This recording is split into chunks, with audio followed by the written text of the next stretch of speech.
Welcome you all.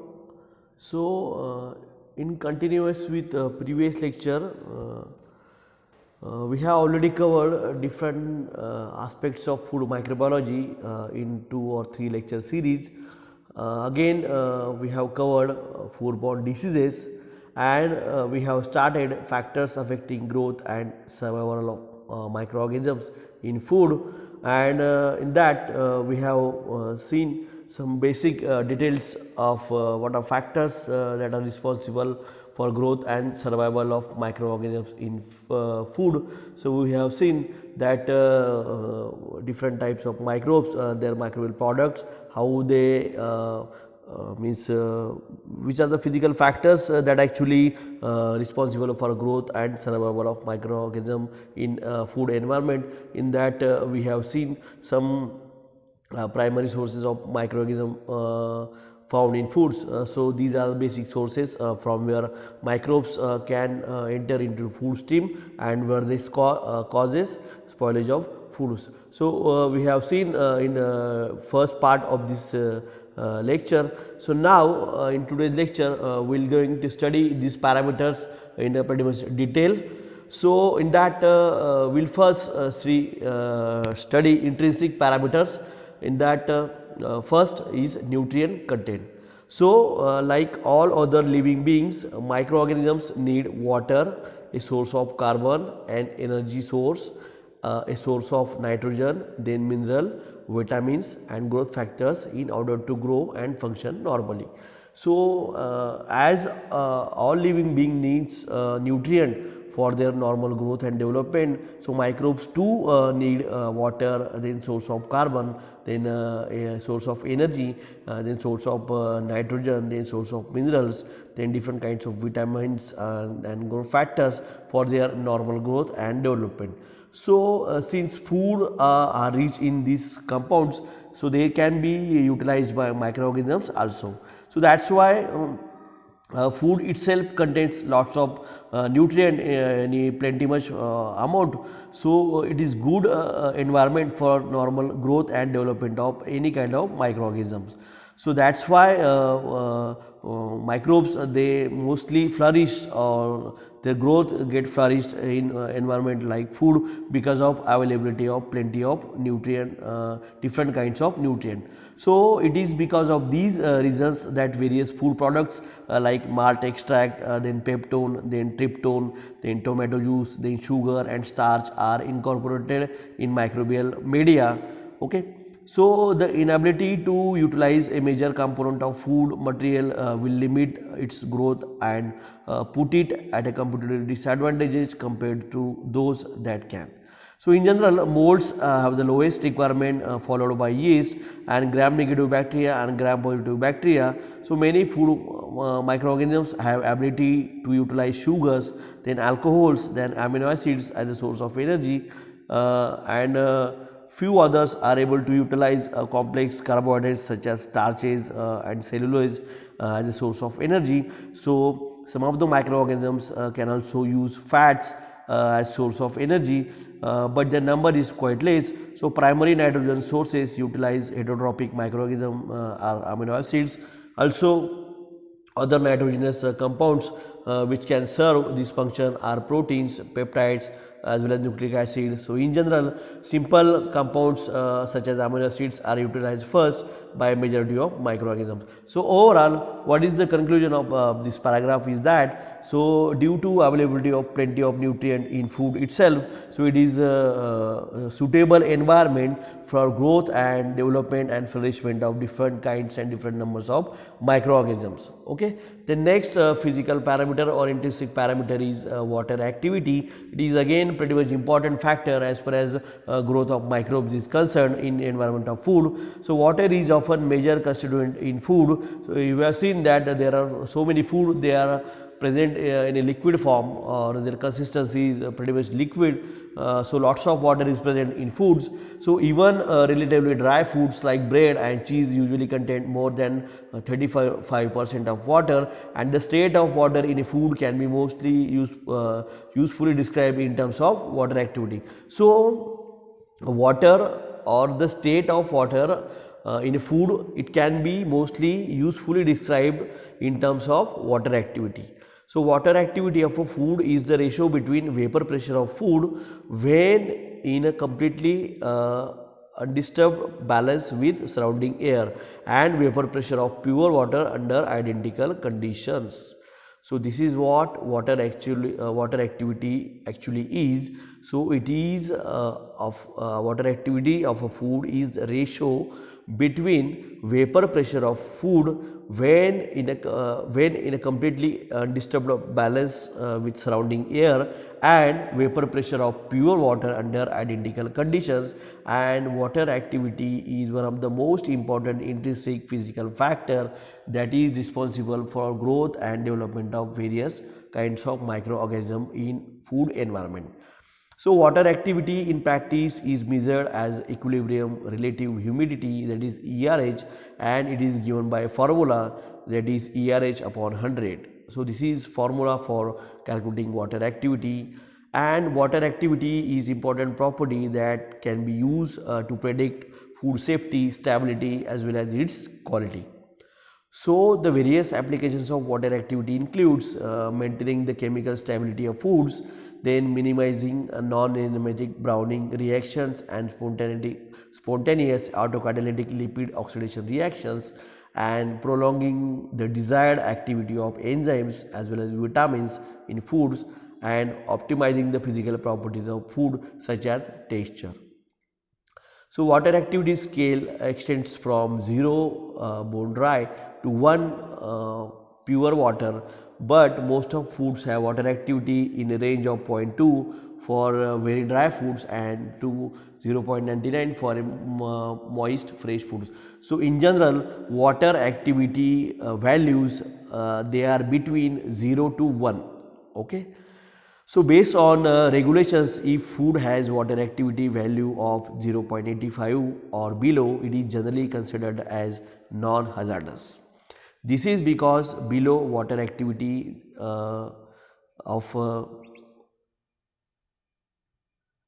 sorry for the interruption. So, it is generally considered as non-hazardous because below a water activity of 0.91, most bacteria including pathogens such as Clostridium botulinum cannot grow. So, but an exception is Staphylococcus aureus, which can be inhibited by water activity value of 0.91 under anaerobic conditions, but under aerobic conditions it requires minimum water activity value, that is 0.86. So, most molds and yeast can grow at a minimum water activity value of 0.80. So, thus dry fruits like bread is generally spoiled by molds and not by bacteria. So, we know that for fungi their normal growth, for fungi for their normal growth and development, moisture is essential factor. Okay, and that moisture is nothing but the water content present in food environment. So, whenever there is moisture, there will be definitely chances of growing of fungi. Okay. So, as far as fungi is concerned, and fungi and bacteria both are concerned, so fungi requires lots of moisture as compared to bacteria. So, in general the water activity requirement of microorganism decreases in falling order for bacteria, then yeast and then molds. So, bacteria require less water, then yeast require some more water activity, and molds they are the highest.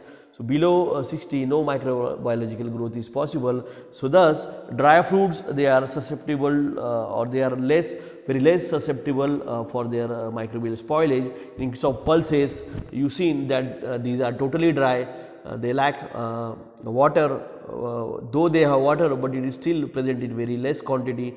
That is why the dry fruits they are very few times they are spoiled by different types of microorganisms. So, thus dried foods like milk powder, cookies, biscuits are more shelf stable and as a safe as compared to moist or semi moist foods. So, factors that affects water activity requirement of microorganism includes following kinds of solutes added. So, nutritive value of culture medium, temperature, oxygen supply, then pH, inhibitors, etc. So each microorganism has minimal water activity, which is shown in this particular table. And if you can see, then most of the bacteria, they require minimum 0.91 water activity, and examples include Salmonella, then Clostridium botulinum. Then most of the yeast, they require 0.88% moisture activity. Then most of the molds, halophilic bacteria, xerophytic molds. So all these are overall. So overall, if you see that water activity, if it is below 0.60, then that food is considered as an means very less susceptible for spoilage. So there are very rare chances of spoilage of such a kind of food which has lower water activity. So water activity of some of foods and susceptibility to spoilage of microorganisms is shown in this particular table. This is 4.5. You can see that these are different kinds of microorganisms and their growth at water activity, and these are the types of food where they exist and they get spoiled. So in case of water activity 1 to 0.95, Pseudomonas, E. coli, Proteus, Shigella, Klebsiella, Bacillus and Clostridium perfringens and some yeast, so they can grow at this water activity, and these foods are classified as an highly perishable foods and canned foods, vegetables, meat, fish, milk, eggs, foods. So they are up to 40% water activity, sources of 7% NaCl. So this particular chart shows water activity of some foods and susceptibility to spoilage by different kinds of microorganisms.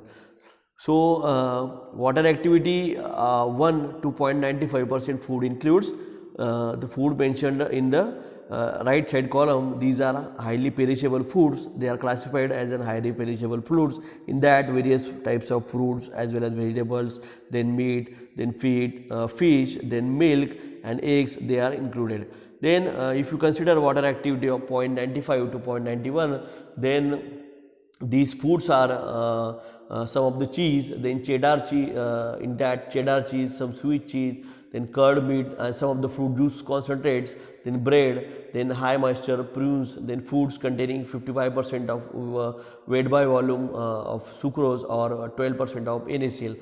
So all these are food included in underwater activity 0.95 to 0.91, and Salmonella, Vibrio parahemolyticus, then Clostridium botulinum, then Serratia, then Lactobacillus, then Pedagogus and some of the most and yields. These are the organisms, they get flourished and they spoil these kind of foods at this water activity. Then in the similar way, these are the different water activity values are given, and the respected foods they are classified according to the water activity. If you see the below 60 water activity, in case of water activity 0.50, no microbial proliferation is possible. So pasta containing 12% of moisture, spices containing 10% of moisture are the foods included in this kind of grade. Then if you consider a 0.40 water activity, so again no microbial proliferation is possible. So whole egg powder containing 5% moisture is included under this group, and if you consider moisture activity or water activity 0.30, then again no microbial growth is possible, and cookies, biscuits, crackers, breads, crust, etc., they are included under this group. And 0.20, even this is again very less water activity, and it includes complete dry fruit, and in that it includes whole milk powder, then dried vegetables and cornflakes. Okay, so this is overall importance of water activity as far as growth of microorganisms in food environment is concerned. So here is a good informative chart or table, and it shows water activity of some foods and susceptibility to spoilage by microorganisms. Okay. The next is dried or low moisture foods. So these contains less than 25% moisture and have a final water activity between 0 to 0.60. Example includes dried egg powder, then milk powder, crackers, cereals. These products are stored at room temperature without any secondary method of preservation, and these are shelf life stable and do not spoil as long as moisture content is kept low. So generally dried food are considered to be the most less susceptible for microbial spoilage as compared to foods that have lots of percentage of moisture. So this is again intermediate moisture foods which are between lowest to highest. This category is intermediate food, and these includes foods include that contains 50% to 15 to 50% moisture content and have water activity between 60 to 0.85, and these foods are normally require added protection by secondary methods such as pasteurization, then pH control, then refrigeration, then preservation, but they can also be stored at room temperature, and these includes dried fruits, then cakes, then pastries, fruit cake, then jams, syrups, and some fermented sugar sausage. So these products are usually spoiled by surface mold growth. So this is how water activity is important factor for growth of microbes in food environment. Then again pH and buffering capacity. So pH is nothing but hydrogen ion concentration, and it is denoted by H plus or symbol small p capital H of natural environment, and it varies from 0.5 in most acidic soils to about 10.5 in most alkaline lakes. So pH is one of the most important growth factor as far as microbes are concerned, because most of the activity metabolic activities of cell that are dependent upon pH. So pH has a wide range, it is between 0 to 14, and below 7 it is considered as an acidic, and above 7 it is considered as an basic. So since the pH is measured on logarithmic scale, so hydrogen ion concentration of natural environment varies over billion to fold, and some microorganisms are living at extremes. So these are some examples or exceptional cases. There are some microbes, they can tolerate extreme conditions of acid as well as extreme conditions of bases. So these are extremophiles. They are categorized under halophils and acidophiles. So the range of pH over which an organism grow is defined as 3 cardinal points: the minimum pH below which organism cannot grow, the maximum pH above which organism cannot grow, and the optimum pH where organism can grow best. So these are the 3 levels of classification based on value of pH. So microorganisms which grow an optimum pH well below neutrality 7 are called acidophils, and those which grow at base at neutral pH are called neutrophils, and those grow at base under alkaline conditions are called alkalophiles. So this is a classification of microbes based on their pH profile, and these are neutrophiles, alkalophiles as well as acidophiles. So in general, bacteria grow faster in pH range between 6 to 8. Yeast they require acidic pH and they grow best at pH 4.5 to 6.5, and filamentous fungi they require again require acidic environment, and they grow very well at pH 3.5 to 6.8. So with the exception of lactobacilli and acidic acid bacteria with optimum pH between 5 to 6, so the approximate pH ranges of some common foods or food commodities is given here. This is the classification of bacteria based on their growth range based on pH. So most bacteria they grow minimum at pH 4.5. So optimum growth range of pH for these bacteria is 6.5 to 7.5, that is towards neutrality, and maximum pH for bacterial growth is 9. Then if you consider yeast, they require acidic condition, so 1.5 to 3.5 they show less growth. At pH 4 to pH 6.5 they show optimum growth, and beyond that 4 to 6.5 is maximum growth they show. So molds, in case of molds again the similar range is required, and they can grow even in some basic conditions like 8 to 11 pH. So molds they can grow both in acidic as well as some basic environment. So this is the table that is showing approximate pH range of some common food commodities. In that citrus fruits, they are acidic and they have pH range between 2 to 5. Then soft drinks, they have pH range between 2.5 to 4.0. Then apples, they are quite acidic. Again, they have pH range of 2.9 to 3.3. Then bananas, they are less acidic, having pH range of 4.5 to 4.7. Then beer, it has pH range of 3.5 to 4.5. Then meat is again slightly acidic. It has pH range of 5.5 to 5.6 to 6.2. And vegetables, they have pH range of 4.0 to 6.5.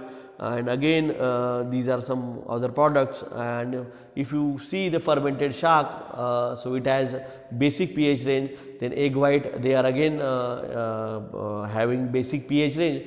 And eggs or wheat flour, they are somewhat acidic to and towards neutrality. Even milk is also somewhat slightly, very slight acidic, and it tends its pH towards neutrality. So this is overall information regarding approximate pH range of some common food commodities. The next intrinsic factor is redox potential. So microorganisms display varying degree of similarity to oxidation reduction potential for their optimum growth. So OR oxidation or OR potential is the measure of tendency of a reversible system to receive electrons. So redox potential is basically utilized. So this is for aerobic as well as anaerobic respiration, and this is again important intrinsic factor as far as growth of microorganisms is concerned. So this is redox potential of some foods, and these are different ranges. Some foods are in redox potential of minus value, and some foods they are showing plus value for this redox potential. Then next substances. So antimicrobial constituent and barriers. So antimicrobial substances are those substances, they inhibit or stop the growth of different kinds of microorganisms. So these antimicrobial substances, they may be present in by default in some of the foods, or they can be added externally or artificially to preserve foods. So some of the foods can resist the attack by microorganisms due to presence of certain naturally occurring substances which possesses antimicrobial activity, such as essential oil in spices, say for example eugenol in cloves, and cinnamon, then allicin in garlic. So these food by default having some chemical compounds that are that shows antimicrobial activity. So these are the foods that having default antimicrobial properties. In that lactoferrin, then lactoperoxidase and lysozyme in milk, if you consider milk. So these are three enzymes, say for example lactoferrin, then lactoperoxidase and lysozyme, they are present in milk.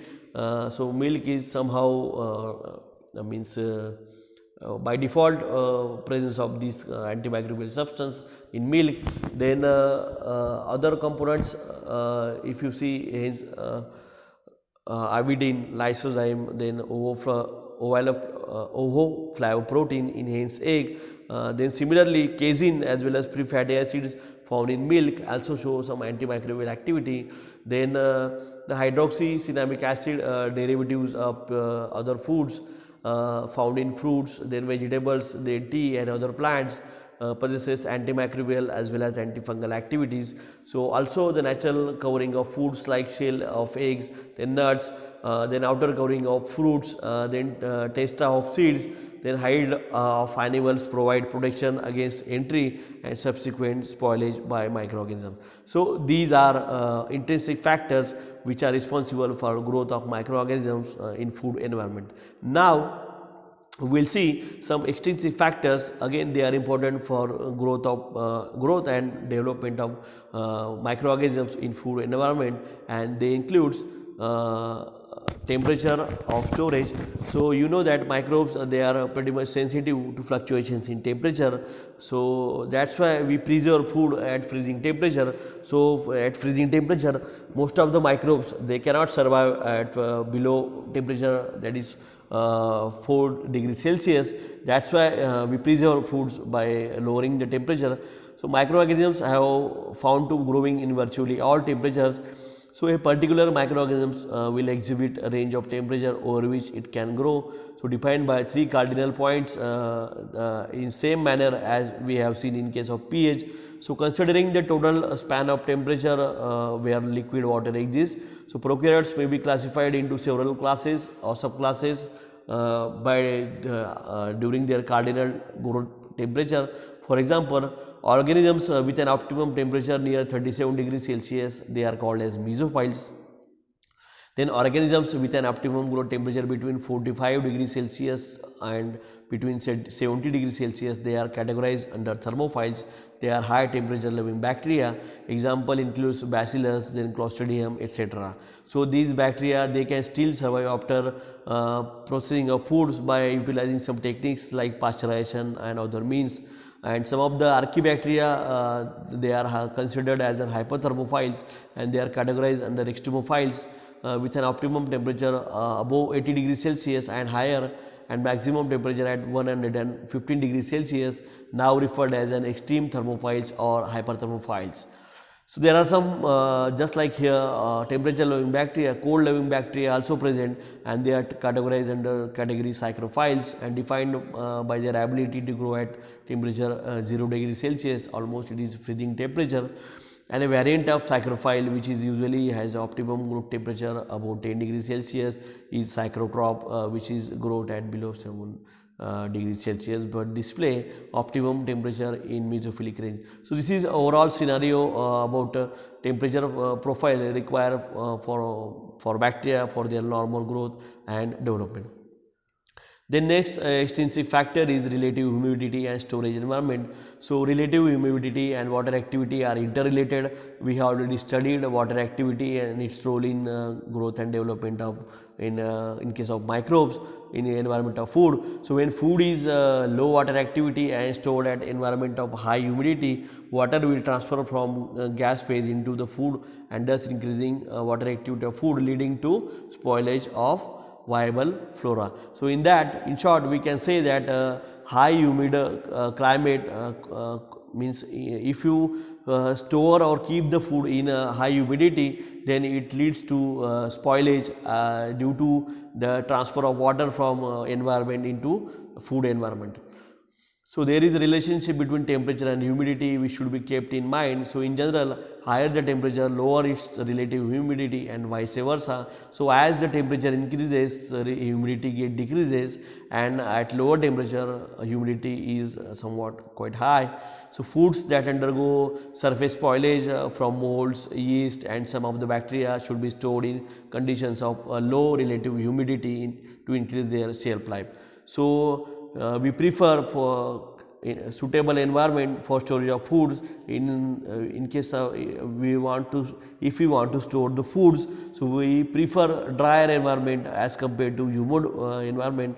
So drier environment are quite safe, and we can store food for longer period in this drier environment as compared to humid climate or humid environment. So this can also be done by proper wrapping of food material also. So however, variations in storage temperature should be minimal to avoid surface condensation in packed foods.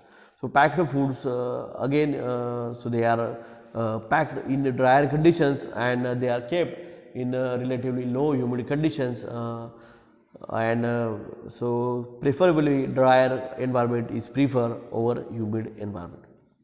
The next, gaseous atmosphere. So oxygen is one of the most important gas which come in contact with food, influence the redox potential, and finally microbial growth. We know that microbes based on oxygen consumption, they are classified as aerobic, then anaerobic, and some are microalveophilic, some are obligate anaerobe. So all these are categories of microorganisms based on consumption of oxygen. So as we know, the food is kept and processed in open environment, so it is continuously in contact with oxygen. So oxygen is one of the most important gas which is come in contact with food and which influence the redox potential and finally it influence the microbial growth. So the inhibitory effect of CO2 on growth of microorganism is applied in modified atmosphere packing of foods. So there is vice versa, the oxygen is supports the growth of microorganism, where CO2 it inhibits the growth of microorganism. So that's why the packing of food is carrying out in an environment that is contain higher amount of CO2 and less amount of oxygen. So the storage of food in the atmosphere containing 10% of CO2 is referred to as controlled atmosphere, and this type of treatment is applied to more commonly in case of fruit such as apples, then pears, and with regards to the effect of CO2 on microorganism, molds and gram negative bacteria and most sensitive gram negative bacteria, they are most sensitive, while gram positive bacteria, particularly the lactobacillus, tends to be more resistant to this CO2 concentration.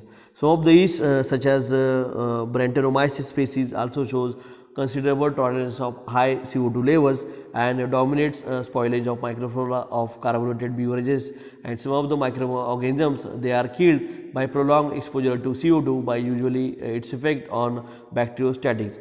So this is overall information regarding gaseous atmosphere, and presence of CO2 tends to decrease the pH of foods and thereby inhibiting the microorganisms present in it, adversely affecting the solute transport. So inhibition of key enzymes involved in carboxylation and decarboxylation reaction.